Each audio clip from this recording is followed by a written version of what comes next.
Welcome to another Coffee and Contemplation brought to you by Spotlight Recovery. It is May the 12th. I am exhausted, but I'm gonna rock this.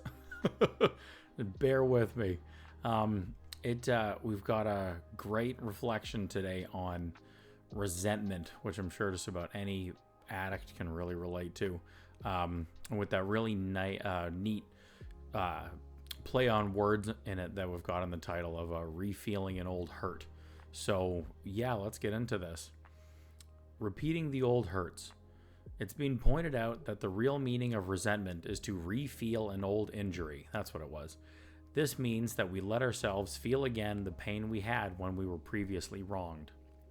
Common sense tells us that this is a foolish practice, but with emotions like resentment, common sense can be crowded out. It is a rare person who can avoid resentment about matters that cause deep injury. Resentment is so much a part of everyday life. In fact, that it's considered abnormal not to resent a real wrong. We've also been conditioned to believe that we're being spineless and wimpy if we don't become outraged by certain injustices and wrongs. There's a difference, however, between feeling strongly that something is wrong and being sullen and resentful about it. The first kind of feeling helps us remedy the problem. The second feeling simply intensifies our hurt. Under no circumstances can we afford resentment. I'll make this day resentment-free, despite the currents of feeling and bitterness around me. Refeeling old injuries is not the way to a happier life I seek. And this reflection is from Walking in Dry Places. So as always, I've got a link in the description where you can read and get a copy of this reflection yourself and save it on your phone. But yeah, that's really good. I think this is a really good one. I like the way that they break down and just talk about resentment and the differences in it, and then things we can and can't do about it. Like it says, things we can't afford. I really like that. I think this is well written. So yeah, let's get into this a little bit. That line of resentment is refeeling an old injury is awesome. That language really stood out to me. I really like that a lot. That popped out for me, and that's kind of what caught my attention with this reflection right off the bat. So we get down to the second paragraph here. Common sense tells us that this is a foolish practice, but with emotions like resentment, common sense can be crowded out. So I really like that. That just reminds me of this line. I think I came up with it at some point. I don't know, but it's just something I've kind of learned and realized through my years in practice is you can't apply logic to an illogical situation. Same with you can't try to apply a logical solution to an illogical problem. They just don't work. The pieces don't fit. It doesn't match. It just doesn't.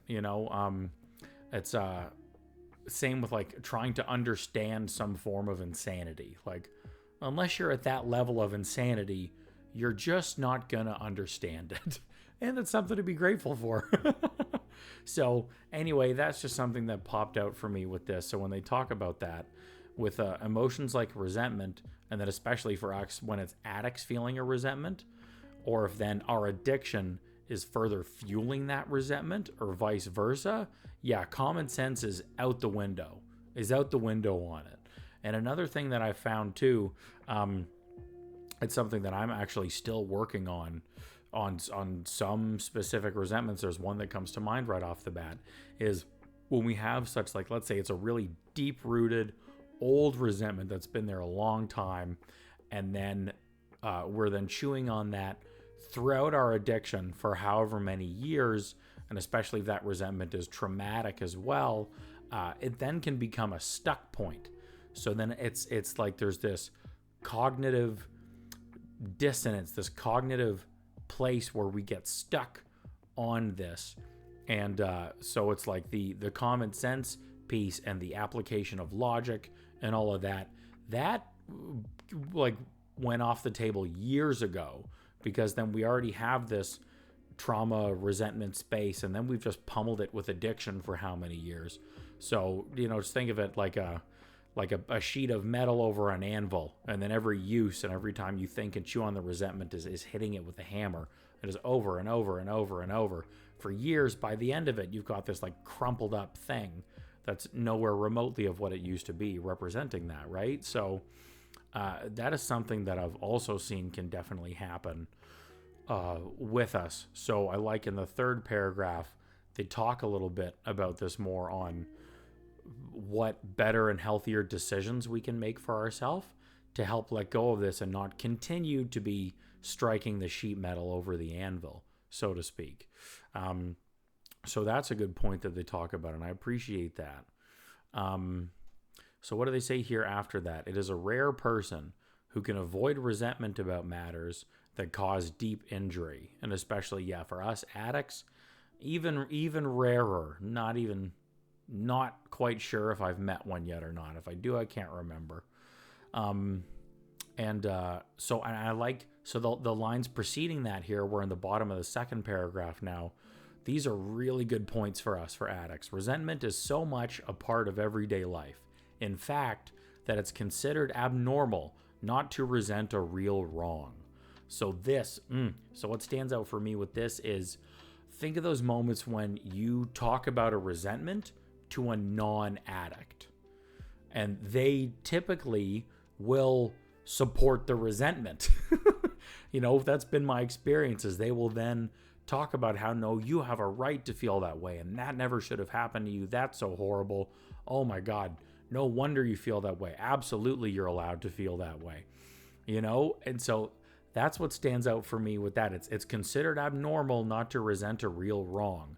And so I like in the third paragraph here, they break down the difference between the wrong happening and then choosing to be resentful over it or not. Because when we get this response from the non-addict, see, the difference is they don't understand that if we hang on to this resentment, we're going to kill ourselves and our addiction eventually over it. That resentment will kill us. It just depends on when and how, what that process looks like. But resentment, as they say, is the number one killer of addicts. It's hard to argue that. It is. If it's not, it's absolutely in the running for it from my experience. So that's also why talking to another addict about this is so essential, as opposed to a non-addict, because they don't understand the lengths we will go to and the damage we do to ourselves because of chewing on a resentment. It's a very common, deep-seated part of addiction. It's across the board. They just won't understand it. So if you're looking for somebody to justify your resentments and you want to keep getting pissed off about it, go talk to non-addicts about it. If you want to let it go and do something about it, talk to another addict, because we know the dangers in it. So this third paragraph here, this is another great point that they bring up. We've also been conditioned to believe that we're being spineless and wimpy if we don't become outraged by certain injustices and wrongs. That's another great point, and I really like that they talk about that. Bringing in the social stigmas here and expectations around resentment is so valuable, and I really like that they've got those in here, just for us to be able to kind of sort out the differences and understand the difference for us. I really appreciate that. So that's what they say right here. There's a difference, however, between feeling strongly that something is wrong and being sullen and resentful about it, right? So the thing happens, whatever it may be. We can have our feelings over it, and we can feel that it's wrong and work at choosing to not being resentful about it and choosing other paths instead. So I really like that they break that down and talk about this. The first kind of feeling helps us remedy the problem. So acceptance around the fact that it is wrong, understanding that to be true, and allowing ourselves to have these negative feelings or responses and saying that that's very okay. So I really like that. The second feeling simply intensifies our hurt. Under no circumstances can we afford resentment. The AA Big Book, the AA Big Book says, resentment is a dubious luxury that we cannot afford. I really like that. I think they say anger. Yeah, and sorry, they say anger is a dubious luxury that we cannot afford. That's a discussion for another day. But that little swap there that my brain just did, I like it. So we're going to roll with it. But yeah, the second feeling, being resentment, simply intensifies our hurt. So true. So true. I know this as well as anybody else who's chewed on a hell of a resentment. And so I just think I don't know, it's funny to sit in the space where I know this. I've done this work both in 12-step and therapeutically for years as I continue to do this work. And there's some, like I said, there's one in particular that's just still a stuck point for me. Still a stuck point. So anyway, yeah, so I still, all these years later, I still appreciate this language and this guidance over it. Just other good reminders of other things that I can be working at and perspectives I can have around this to keep loosening and letting go of not only that resentment, but resentful thinking and reaction in general. Yeah, so then the italicized quote here to wrap it up: I'll make this day resentment free, despite the currents of feeling and bitterness around me. Re-feeling old injuries is not the way to the happier life I seek. Oh, boom. I think that last line pretty much sums up the whole damn thing and is the whole point here. Re-feeling old injuries is not the way to the happier life I seek.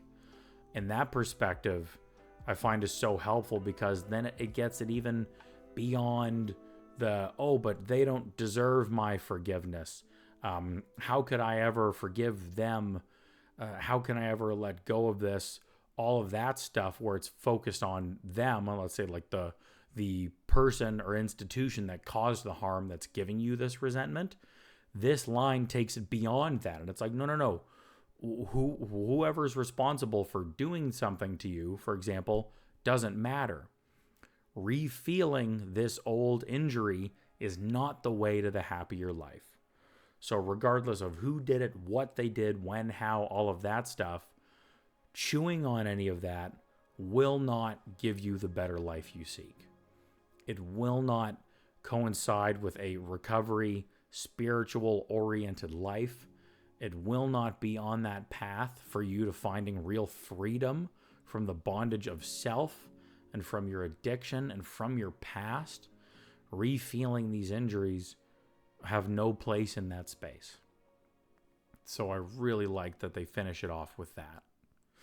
And that's what I'm going to finish this episode off with today. That is just too good. So thank you for listening to today's episode. I really hope you enjoyed that.